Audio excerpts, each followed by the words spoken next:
Pandemi биржийн хязгаарлагдмал хувьцаат компани гүйцэтгэх захирал оюун номинг бол та бүхэндээ урьж авчирсан байна. Таныг бас студидтэй урьж байна. За тэгээ өнөөдрийн зочин тоо хэдүүл хамтдаа уулзъя тийм ээ. За зочин маань бэлэн байгаа юм манайхаа. За тэр орондоос терминал нэгтийг болон Монгол Лизийн лайва үзэн суугаа үзэгч нар маань бас бидэнтэй өөрийн санал сэтгэл зүйлсээ сайхан хуваалцаад комент хэсэгт бичиж байгаарай. За тэгээд өнөөдрийн зочин маань бас бидэнд маш хэрэгтэй мэдээлэл өгөхөөр ирсэн байна. За өглөөний мэндийг хүргэе. Өглөөний мэнд. За та чивчээ зүгээд микрофоноо өртүүлээд артуулаад өөртөө тухтаа суугаарай.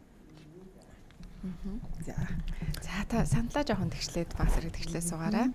Өглөөний мэнд. Өглөөний мэнд. За өглөөний мэнд. Өглөө сайхан эхлүүлж байна уу? Наашаага хэр явж ирвдээ? За өглөө бол үнэхээр гоё эхлүүлж байна. Өглөө наашаа бол аюу дэжгүй зам хоосон байна. Бензингүй болоод машинууд байхгүй ч. Хүүхдүүд амраад байна. За бид таныг танилцуулсан байгаа. Гэхдээ та өөрийгөө илүү дэлгэрэнгүй танилцуулаад гурлаа ярианд орё гэж бодож байна. За тэгээ. За намайг Эрдэнэлээ огт оюун номин гэдэг. За миний бие бол одоо Pandemi бирж компаниг гүйцэтгэх захирлаар ажиллаж байгаа. Ийм бүсгүй байна. За ер нь яг өшөө дэлгэрэнгүй компани яриа гэвэл манай Pandemi бирж компани нь Монголын санхүүгийн зах зээл дээр анх удаа аж ахуйн нэгжүүд зориулсан юм технологи суурьтай санхүүгийн зохицуулчлалыг нэвтрүүлсэн юм компани явж байгаа тийм. За тэгэхээр технологи суурьтай санхүүгийн зохицуулчлалыг та энэний талаар дэлгэрэнгүй хариулт тийм ээ. Манай компани яг юу гэдэг вэ гэхээр аж ахуйн нэгжүүд маань өнөөдөр богино хугацаатай мөнгөө нөөцлөдөг банкны одоо харилцах таансандаа ч гэдэм үү тийм. Энэ маань өөрөө одоо нэг 14 хоногийн дараа бараад татаж авах эсвэл сарын дараа бараад татаж авдаг мөнгөө ингээд банкнд хадгалцдаг. Тэр маань өөрөө ингээд хүүгний өгөөж айгу багтай. За тэгвэл би тэд нөгөө яадаг вэ гэхээр энэ мөнгөө манай платформоор дамжуулаад та манад өгчхөө. Тэгээд бид нарт энэ богино хугацаатай бас ялгаахгүй нөгөө бизнес дээр чинь богино хугацаанд мөнгөний хэрэгцээ үүсдэг штэ тий. Цалинтай авах гэхээр авлага нь орж ирээгүй гинтийн гайлын төлбөр төлөх болдог. Тэр асуудлыг шийдэх гэж байгаа энэ аж ахуйн нэгжүүдэд энийг зээл болгоод өгдөг юм. Нэг талаас нь мөнгөний аваад нөгөө талд хэрэгцээтэйгээ айлт зуучилдаг ийм платформ байхгүй юу? Веб суурьтай. B2B суурьтай. За B2B зээл яваад бизнес руу гэж алгаж болно тийм ээ. Яг нөгөө иргэд маань өнөөдөр санхүүгийн асуудал үүслэх гэхэд аппликейшн руу ороод зээл аваад асуудлаа шийддэг. Тэгтэл аж ахуйн нэгжүүдэд маань яг энэ боломж байна уу гэхээр байхгүй.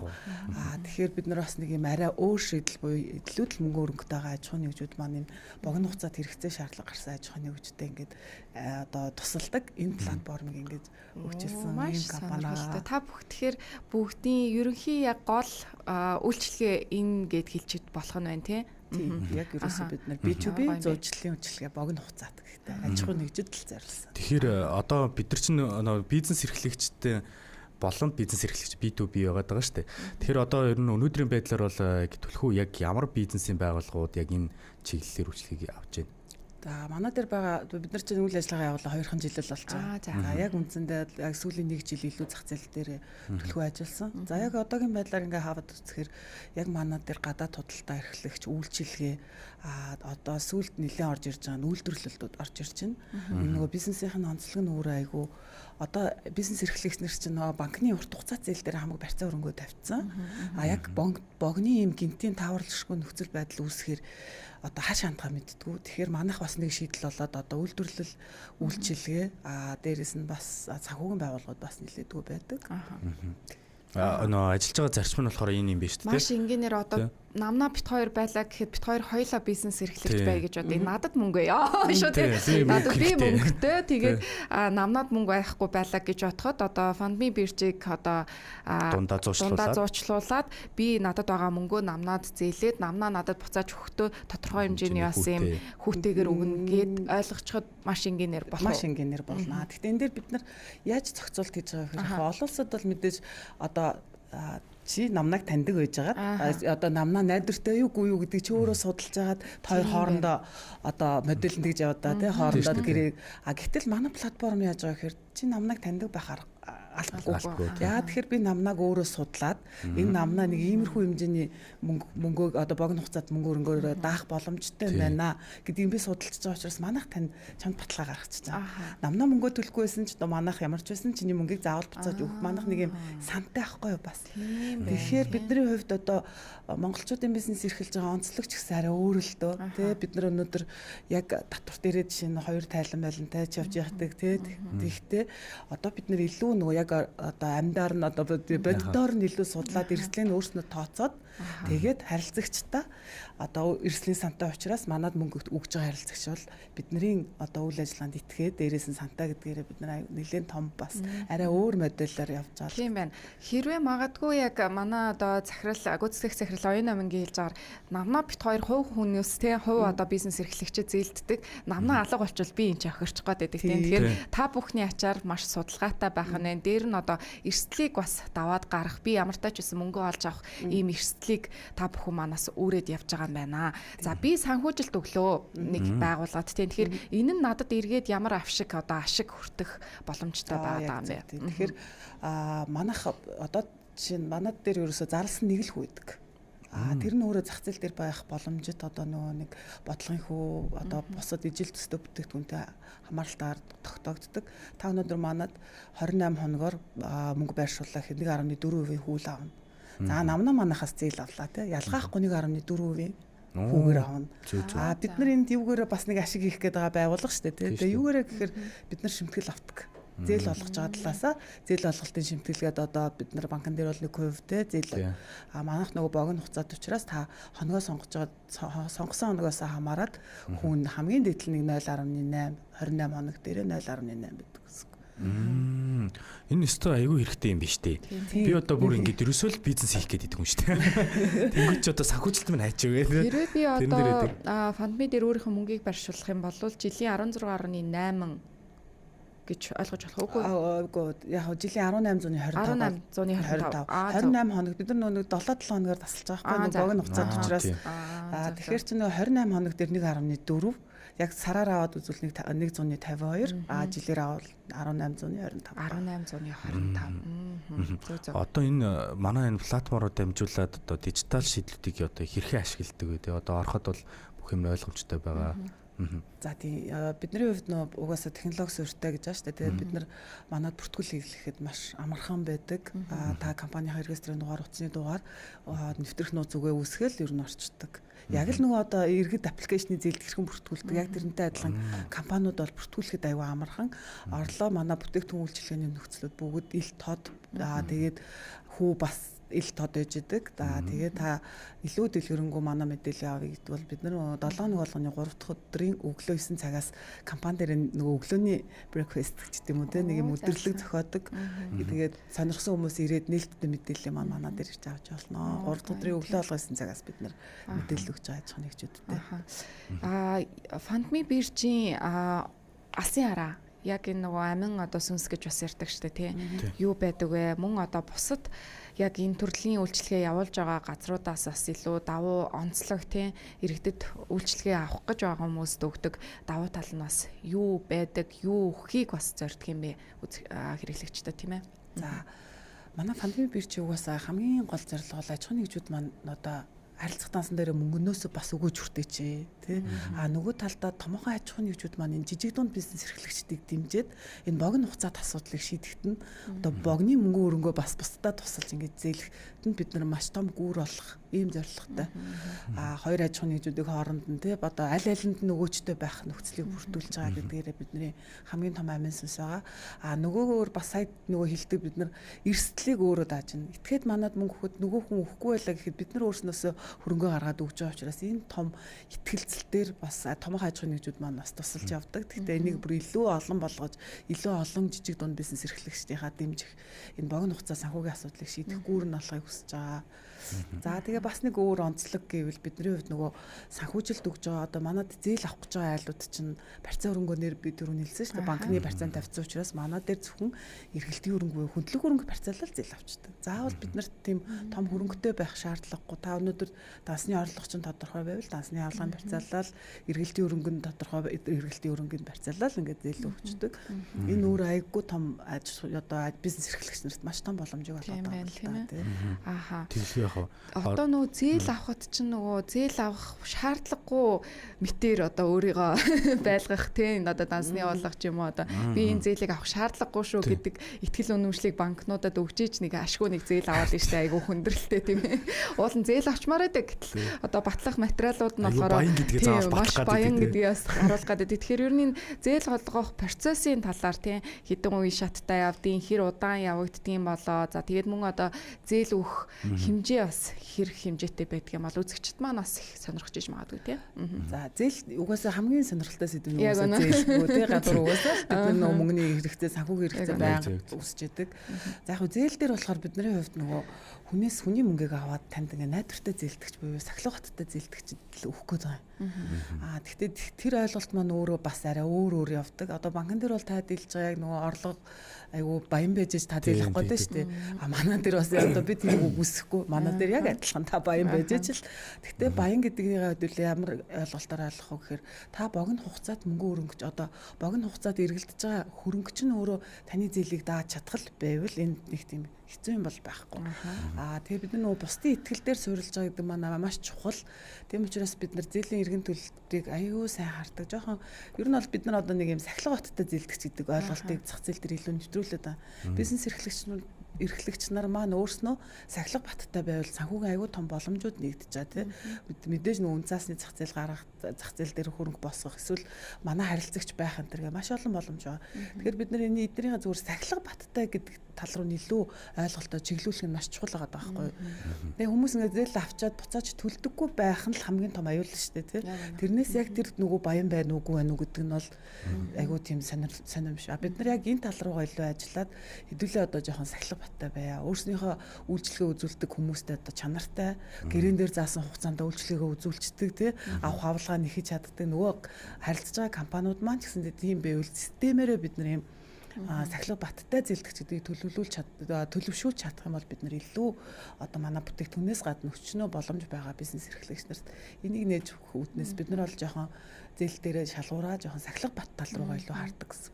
Тэгэхээр сахилга баттай зээлдэгч гэдэг нь болохоор яг цаг хугацаанд төлбөр төлж байгаа зээлдэгч хэлж байгаа байх нь тийм үү? Өө тэрэнд чинь маш олон юм сахилга батдагч ядаж нөгөө компани захирал өөрийнхөө эргэлтийн хөрөнгөнөөс 200-300 аваад унцдаг тийм маш аваа. Тэр мөрийг хүртэл ингээл бид нар чинь бас харна штэ. Тэгээ өөрснийхөө барааг нийлүүлэхтэй хугацаанд нийлүүлдэг юм уу? Яг нөгөө чанд тавьсан чанартаа нийлүүлдэг юм уу? Үнэхээр өөрснөө одоо зээлийн эргэн төлөлтөө тийм яг хугацаанд нь төлж гин үү? Яг өөрийнхөө мөнгө урсгалыг төлөвлөж чадчихэв нүү. Тэгээ зөв засаглалтай байна уу? Тэгэл компани ингээл зүгээр явж ирсэн л захирал ямар нэгэн шинэ бизнес рүү ямар ч судалгаагүй хөрөнгө оруулалт хийгээл тэгээ нөгөө инженеэр явж ирсэн бизнес нь өөрөө ингээл доголдол тэгээд их юм бол нөгөө богино хугацаанд мөнгө өрөнгөө юу бидний нийлүүлээд байгаа бүтээгдэхүүн үйлчилгээний маань төлбөрийг төлж чадахгүй л болох эрсдэлтэй учраас бид нар тиймэрхүү сахилгат гэж одоо ер нь тийм үзсэн.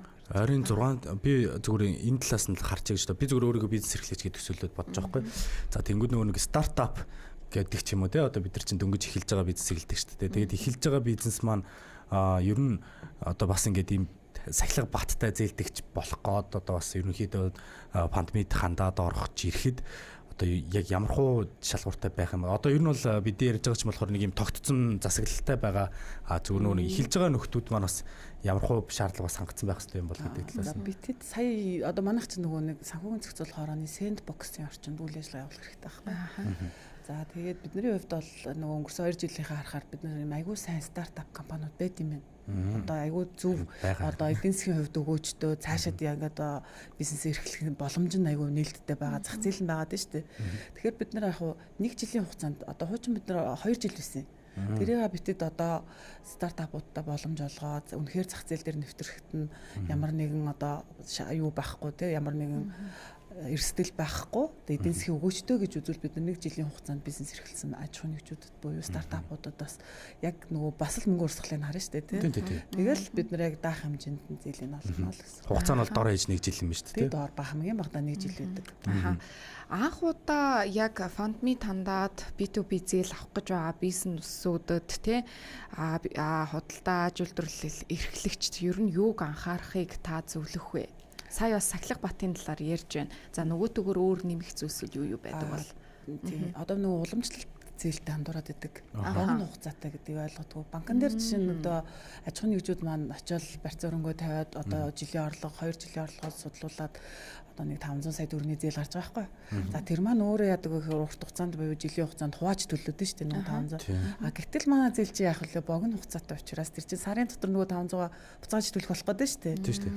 Тэгэхээр бидний хувьд нөгөө харилцагч нар маань банкн дээр 500 сая төгрөгийн зээл гараад ах чинь танах яахлаар надад 50 саяын зээл өгж байгаа юм бэ гэдэг ойлголт байдаг. Тэр айгүй том ойлголтын зүрх яа. Тэгэхээр та богино хугацаатай та өнөөдөр яг сарынхаа л борлуулалтын орлогонд суурилж байгаа цэвэр мөнгө урсгалд суурилж байгаа мөнгө одоо мөнгөндөө л оногдох зээл ирэх тогтоогдох учраас тэрийг айгүй сайн ойлгосоо л гэж үздэг аж ахуйн нэгжүүдтэй. Энэ сэдвээс баг зэрэг өөр асуулт. Гэхдээ та яг энэ аж ахуйн нэгж эрхлэгчтэй бизнес эрхлэгчтэй хамгийн ойр байдаг хүний бас нэг байх гэдэг шүү дээ. Өнөөгийн Монголын нөхцөлд ер нь яг бизнес эрхлэгчтэй түлхүү тулгарч байгаа асуудал та ер нь юу гэж харддаг вэ? За энэ нөгөө тодорхойгүй байдлууд аягүй хэцүү.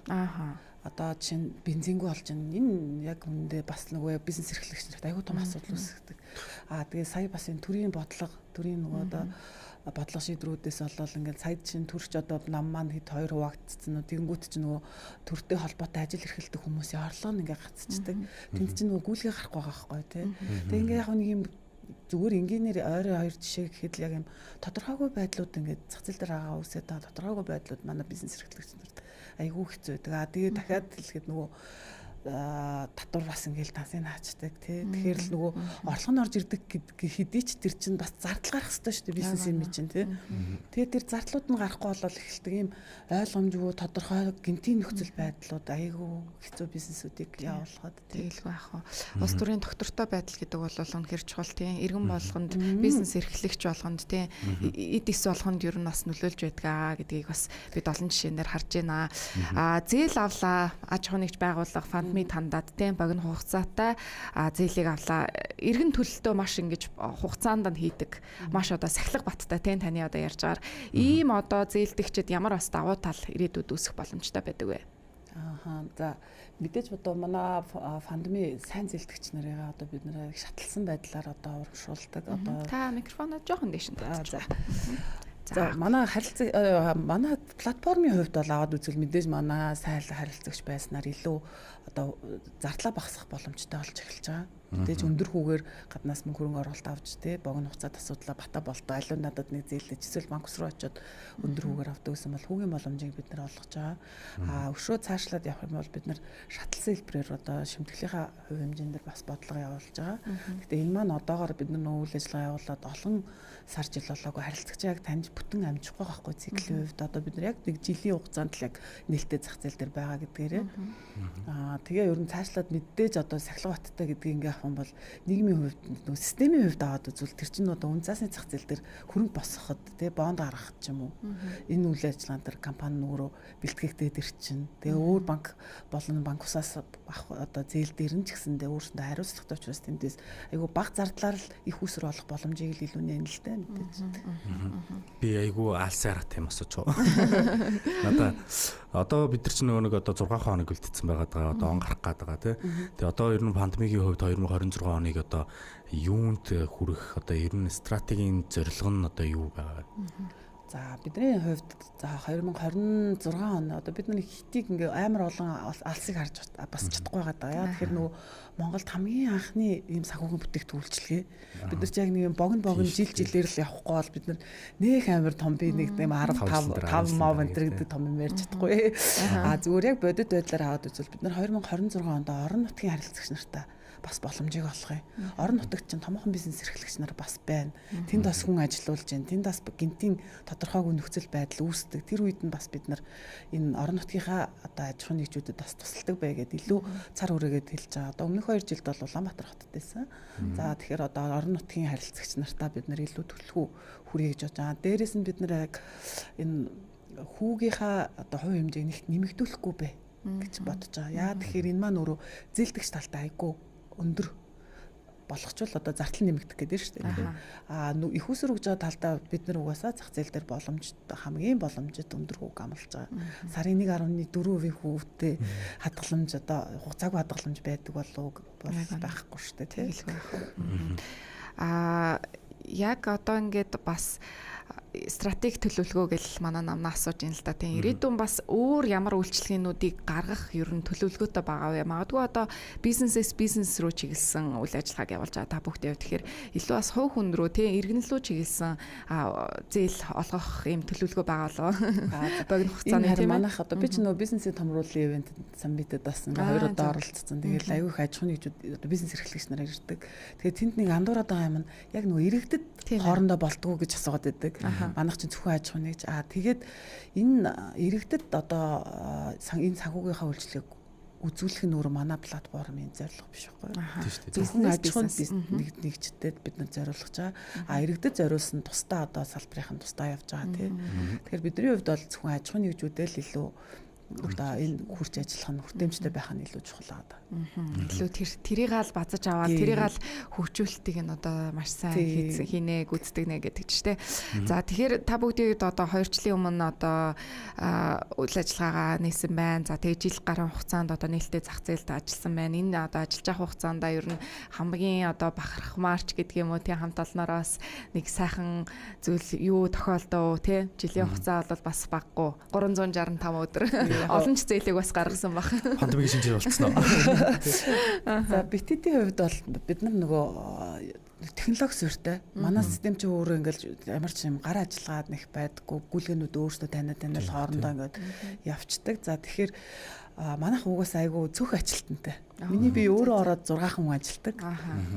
Тэн дээр одоо хамгийн мундаг одоо хамт олноор бахархах юмнууд бол бид нар одоо нэг Z generation л хэл яриад байдаг шүү дээ. Би яг одоо манай ажил дээр одоо хамгийн хөгшин нь би өөрөө. За дандаа л нэг юм 2000-аас дээш оныхонтой ажиллаж байгаа. Тэгээд манай хүүхдүүд бол амар сайн ажилдаг байхгүй юу? Биднэрт ерөөсөө ингээд нөгөө боломжийг олгоод ингээд нөгөө бүтээмж бий болгох боломжийг олгоод за та нар өөрсдөө шийд би ийм л юм хүсэж байна. Тэгээд тэрэнд ингээ оролцдоггүй. Тэгэхээр манай одоо би ажилтнуудаа хүүхдүүд ярьсан орсон. Хүүхдүүд гэж гарч ирж байна. Манай хүүхдүүд ингээд бид өөрөөсөө ер нь бол нэг тийм бид нар ингээ хамт олон дотроо ерөөсөө ямар бүх мэдээлэл нээлттэй. Ерөөсөө ингээд за эдний энэ компани ийм хүсэлт орж ирсэн энэ дээр яг их үү гэж бүгд ярилцаал бүгд ингээд хуваагдал ажлуудаа хуваарлал явцдаг. Ямар нэгэн мэдээллийн хоорондын нөө мэдээллийн урсгалын солилцоо гэж ярьдаг шүү дээ. Тэр бол манайд бүр юм нээлттэй. Би бараг уцаар ярьж байхад зэхэрлэнтэй ярьж байгаа юм байна ингээд мэдчихэдэг. Тэгээ бид нар ингээд айгүй тийм нээлттэй чөлөөтэй ажиллаж чаддаг. Тэгээд энэ шинэ одоо нийгэм шинэ одоо өөрчлөлтөд бид нэр өөрснөө технологи суурьтай өөрөөснөөс эхлэх ёстой гэдэг бодолтойгоор ажилладаг. Тэгээ манай хамт олон бол зургуулхнаас гэсэндээ 2 жилийн хугацаанд бас 100 одоо битэд өчигдөр 150 тэрбум төгрөгийнхээ одоо дамжуулж байгаа зээл олгосныгаа тэмдэглэсэн. Гайхалтай баярлалаа. Тэгэхээр 2026 2025 он ингээд нийтлээд таад үзэхэд бид нар 150 тэрбумын зээл олголт тэмдэгдэг бол өөрснөрөө бас бахархах тэр мөнгийг өгж байгаа аж ахуйн нэгжүүдтэй бас бахархах нөгөө зээлийн хугацаантай төлж байгаа харилцагч нартаа баярлах тийм бидний орлогыг тэд нар л одоо биднэрт боломжийг олгож байна шүү дээ. Тийм шүү дээ. Тэгээ ер нь одоо ингээд би бас анзаараад байгаа юм. Ер нь одоо ингээд технологи хөгжиж байгаа энэ цаг хугацаанд ялангуяа химэл оюухан гэх мэтлэн ч юм. Одоо би ингээд би өөрөө нөгөө химэл оюухантай холбоотой нөгөө контент хийдэг болохоор химэл оюухантай холбоотой гадаадын компаниудыг ер нь мэдээд байгаа байхгүй. Тэгээ тэр компаниуд болохоор ингээд айгүй сонирхолтой. Ерөөсөө ингээд хоёулахна гурлахна дөрвөлхнээ. Ерөөсөө дөрвөлхнээ мөрөлхнээ. Тэгс мөртлөө одоо нөгөө ерөөсөө ингээд ийм өрсөлдөөний нэг юм гоё юм болцсон технологич нь айгүй хөгжөөд байгаа учраас за ерөөсөө олон хэрэггүй зүр хідүүлхнийг л пан гэл бүүм хийдэг. Одоо л гадаадд бол хиймэл оюухан толботой бүүм гэл тий. Одоо ерөөсөө юу л хийж болно бүгдийг зүгээр хиймэл оюухан болгоод ерөөсөө тэгээ яваад байгаа шүү дээ. Тэр 6 хүн гэхээр би бол технологийн шийдэл нь бол бүр маш сайн байна гэдэгт бол би өстой яг итгэлтэй энэ. 150 тэрбум гэдэг бол бас тоглоом биш. Би гартаач байж үзэх гэж байлаа. Юу 150 тийм нэг тэрбум. Тийм байна. Тэгэхээр энэ шийдэл бол айгүй гоё юм. Тэгээд үргэлжлүүлээд нөгөө нэг бас зарим нэг манай нөгөө нэг та бас нөгөө нэг асуудал байх шиг байсан. Тэгээд үргэлжлүүлээд бас яг ингээд алдаануудаас нь ярилцуулгээд одоо манай нөгөө жидүү эрхлэгчд маань болохоор ингээд үйлчлэгийг авахтаас нь гаргадаг алдаануудаас нь бас яг түгээмэл тэгээ бас бидний мэддэггүй бас юм юу байна те хүмүүсийн алдаад байгаа. Би өөрөө нэг бас нэг бизнес хийх гээд байгаа юм. Тэгэлгүй байх уу тийм ээ? Бас судлаад асуувал. За алдаа гэхээр юу гэдэг вэ гэхээр одоо яг нөгөө юуны алдаа гэдэг нэг бодох ёстой л доо. Үйл ажиллагаан дээр өөрөө чадваргүй судалгаагүй бизнес рүүгээ орчоод алдаад байна уу? За эсвэл яг нөгөө нэг санаандгүй гэмтийн юмнаас болоод алдаа. Одоо чинь хүний сахилга бат гэдэг нөгөө сэдв орно шүү дээ. Тэгэнгүүт чинь л санаандгүй хүн одоо зэлийн нөгөө мэдээллийн сангийн нөгөө англил тий одоо оноо гэж яриад та тэр мэрийг авч нөгөө хүний хамтран зэлдэгчээр орчдөг. Тий. За тэгэнгүүт нөгөө хүн нь зэлээ төлөвлөлцдөг. Тэгэнгүүт нэг хамтран зэлдэгч үндсэн зэлдэгчтэй адилхан өрөө хүлээж байгаа. Өөрийнх нь нөгөө мэдээллийн санд ному зэлтэй болчихдог. Ингээ өөрийгөө охироод иддэг. За тэгэнгүүт бас нэг одоо нэг гарч ирээд байгаа юм. Одоо аппликейшны зээлүүд аявих болж байгаа. Энэ мэдээж бас сахилга батыг сулгах хэрэгтэй байхгүй юу? Тэгтэл нөө 18 настай хүүхэд 21 настай хүүхдүүд чинь зээл аваад зээлээ төлөх болчихдог. Тэгэнгүүт өөрөө яг одоо амьдрал дээр гарч ирээд бизнес эрхлэе. Би өнөөдөр яг ингээд нөгөө зээл авъя гингүүт нөгөөтг нь өөрт нь туш олчдөг. Тэгэхээр ээж аав нар ч юм уу одоо ямар нэгэн байдлаар энэ санхүүгийн 18 нас хүрэл санхүүгийн боловсралтай болцсон санхүүгийн харилцаанд ороо явж байгаа хүмүүст бол бид нар эрт хэлмээр байгаа байхгүй юу. За энэ чинь ингээд цаашлаа чам нэлээд асуудал байна. Дүүр ярих юм бол ипотекийн зээл авчиж чадахгүй болж байгаа байхгүй тийм ээ. Тэгэхээр энийг айгүй сайн ингэж хүмүүстэй айгүй багаас нь ойлгуулах нь айгүй чухал. Бидний гол суурь үзүүлэлт бол угаасаа л одоо зээлийн мэдээллийн сан гийн лавлгаа гэдэг одоо хүн болгон мэдсэн ч одоо салшгүй сүүдэр мэтэлцүү явдаг юм. Тэрийг л айгүй сайн цэвэрхэн байлгаханд бол анханаас нь тэрийг нэг ойлгуулах нь айгүй чухал юм болов уу гэж ярьдаг. Бараг ахлах ангит нь оюутан ахлах ангит гэж бүх үед тийм санхүүгийн мэдлэгтэй байх хэрэгтэй. Хэрвээ магадгүй зүгээр санхүүгээр явахгүй байсан гэсэн энэлийн мэдлэгийг бас суур мэдлэгийг авсан байх нь айгүй чухал байгаа юм л да тийм ээ. Яг зөв.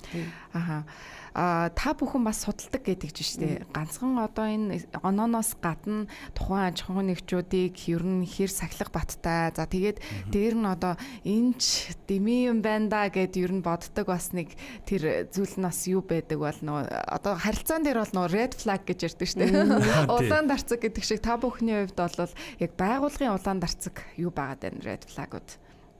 За нөгөө нэг тогтургүй байтал. Гүйцэтгэх захирал хувьцаа эзэмшигчд нь одоо гүйцэтгэх захиралтай этгээд ингээд нөгөө компани үлдэгээ явж байгаа шүү дээ. Одоо бүх эрх мэдлийн нүгдэг. Тэнгүүд нөгөө гүйцэтгэх захирал нь өөрөө нэг 6 сар болоо солигдоод байвал энэ өөрөө бидний хувьд маш том харилцааны хувьд аваад үзэхэд айгүй хүндрэлтэй тий. Энэ дээр бас компани засаглалыг ярьж болно тий. Компани засаглал нь өөрөө бос удирдлагатай хараад бус одоо юу гэдгийг те ингээл ер нь яриул их юм байдаг л да. Дээрээс нь мэдээж одоо яг зүгээр цэвэр чи бит хоёрын харилцаа шиг те одоо та бид гурвын харилцаа шиг юм гоё эрг уур амьсгалтай юм хэлээд ойлгодог те үнэхээр мэдлэгтэй энэ бизнесээ яг өөрийн болгоцсон хүмүүстэй бол шал өөр. Хүний бизнесийг авч явчаад ингээд тэрийг ингээм амжилтаа явуулна гэдэг өөрөө ойлголт байхгүй тий. Тэгэхээр нэг иймэрхүү юмнууд дээр бид илүү харах шаардлага онцлдог байна тийм ээ. За үнэхээр маш гоё одоо хэрэгтэй бас бизнес эрхлэгчид маань би бас өчигдөрхөн л харж илаа л да манай бас бизнес эрхэлдэг найз маань богино хугацаанд ойрхон ингээд мөнгө авах хүсэлтэй байна.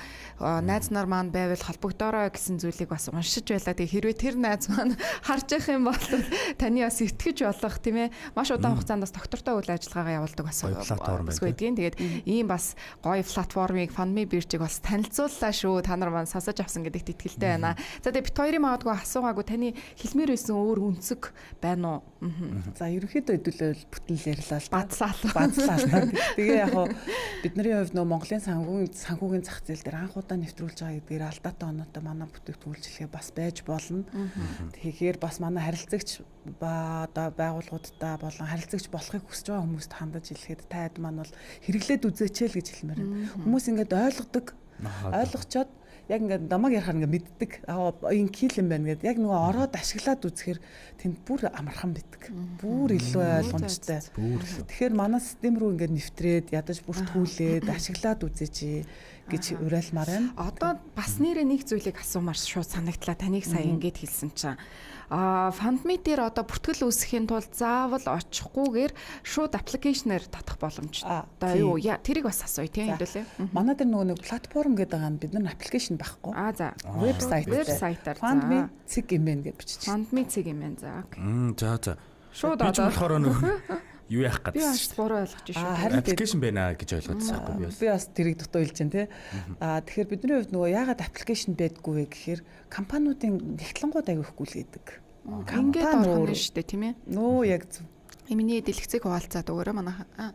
За FundMe цэг имэн гэд вебсайтаар тий орхонгууд ерөнхий бол ингэж харагдах нь байна. За. Тэгэхээр яг бид нар нөгөө нэгтлэн бодогч нар гүйлгээдэг. Тэр илүү нөгөө утсан дээр байхаас илүү нөгөө компани нууцлал гүйлгээтэй холбоотой угаасаа захирлууд нь компьютер дээр гүйлгээдэг захирлууд гүйлгээгээ баталдаг тий. Тэгэхээр бид нар вебийг хөгжүүлсэн юм биш шүү. Ер нь дараагийн шатнд мэдээж аппликейшн хувилбар руу орохыг бодно. Гэхдээ энэ өөрөө бас яг харилцагчийн хэрэгцээ шаардлага ямар байна уу гэдгийг бид нэр судалж үзэх хэрэгтэй. Одоогоороо ер нь хідэн харилцагч нар танаа дээр бас бүртгэлтэй байгаад хөрөнгө оруулаад тий мөн одоо зээл аваад ингээд хоорондын ингээд харилцаа холбоотой ажиллаж байгаа болоо. За бидний хувьд манай платформ дээр яг бүртгэлтэй харилцагчийн тоол 300 гарц явж байгаа. 300 эрдлүүд одоо нэлээд төгч авч байгаа. Одоо удахгүй л дараа жил гэхэд бид нэг 600 болж өгөл 1000 аж ахуй нэгжтэй болно л гэх. Тооны хувьд бол нэг тийм. Гэхдээ тоо угаас яг бүртгэлтэй харилцагч болсон мөртлөө манай үйлчлэгэнд хамрагдахгүй байгаа хүмүүс байгаа. Тэрт нэгт их усүр буюу манад нөгөө мөнгө байршуулах тал дээр итгэл нь арай төрөхгүй байгаа юм болов. Үнэхээр харж ий те. Тэгээ манайх ч одоо мэдээлэл нэг нээлттэй байхгүй юу? Яг ингээд нөгөө 154 51 тэрбум төгрөгийн арилжаа хийгдлээ гэдэг нь шууд тод байж идэг. Тэгээд нөгөө хүмүүс буцаагдсан уу буцаагдаагүй юу гэдэг нь бүгд талд харагддаг. Тэгэхээр яг итгэлцлийн хувьд одоо санхүүжилт өгөх тал дээр бол манад итгэл нь аягүй чухал байгаа да. Нөгөө зээл авж байгаа тал дээр болохоор нөгөө сахилга баттай харилцагчтай хурж ажиллана аягүй чухал болчоод. Тэгээ яг ингээд 300 хэдэн харилцагч бүртгэлтэй мөртлөө манай дээр одоо зээл авч байгаа харилцагчийн тоо 40 хүрэхгүй байна. Энэ аягүй чамлалттай. Миний хувьд бол аягүй чамлалттай бидний хувьд. Одоо би мөнгөө байршуулъя тий. Жилийн 18% гэдэг чинь тий 1802 гэдэг чинь бас багуудаа штэ. Тэгээд хэдийн хугацаанд ер нь байршуулах боломжтой байдгийн. Нэгт хоёр дахь юм бол за тэр чи юу гэж асуучихлаа. Ингээд байршуулчлаа гэж бодоход хэдийн хугацаанд бас ингээд буцаагаад авах боломжтой байдгийн. Тийм бас мөнгөн дүнг бас ярмаар байна л да. Би одоо санхүүжилт олгоё гэж бодоход хэдэн төгрөг бас ингээд санхүүжилт олгоод явж байгаа. Яг нэг удаагийн дээд лимит нь та өнөөдөр манад 2 тэрбум төгрөгийн санхүүжилт олгох боломжтой. Багаар бодоход хамгийн багтаа 20 сая. Зөв. За тэгээд та өнөөдөр өөрөө хоногоо сонгоно. Манайх 7-оос одоо 91 хоног хүртэл байгаа. Тэгэхээр өөрөө хоногоо сонгох чинь та. За магадгүй та 7 хоногоор нэг 100 сая төгрөг байршуулъя гэж бодоход 7 хоногийн дараа таны мөнгө 100 сая төгрөг чинь хүүхдээгээ таны данс руу шууд буцаад орчихно. Өдрийнхөө 16 цагаас тийм ээ. За бит хоёр ч бараг зээлдэгч болох гээд шүү дээ. Зээлдүүлэгч болох гээд. Зээлдэгч. Ян зүрээр л асууж үзэж байна. Бит хоёр ч энэ заа хоёлаа юм зээл өгчихөө. Болно та хоёр нийлээд бас ингээд 10 гараа. Нэг ийм компани гэдэг байхгүй юу? Манай даах 80 сая төгрөг байршуулад 28 хоногор. За тэгээ 80 сая чинь ингээ хүүгээ орцоор хагаад одоо 100 гаруй сая төгрөгтэй болсон компани байна одоо.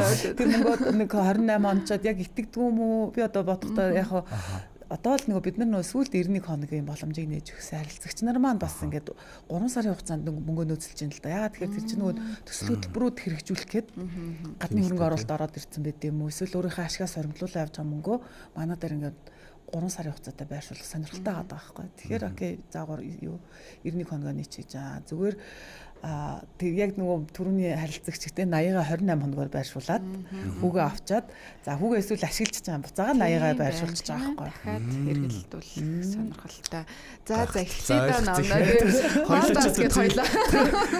Эхлээд авт ирчээд байрсан. За нэг компани гэлдэг манайх руу мөнгө байршуулаад эхлэв. За тэгээ гурлаад тэгэл үз дараал. Болж байна. Нэг зүйлийг бас асуумаар санагдлаа.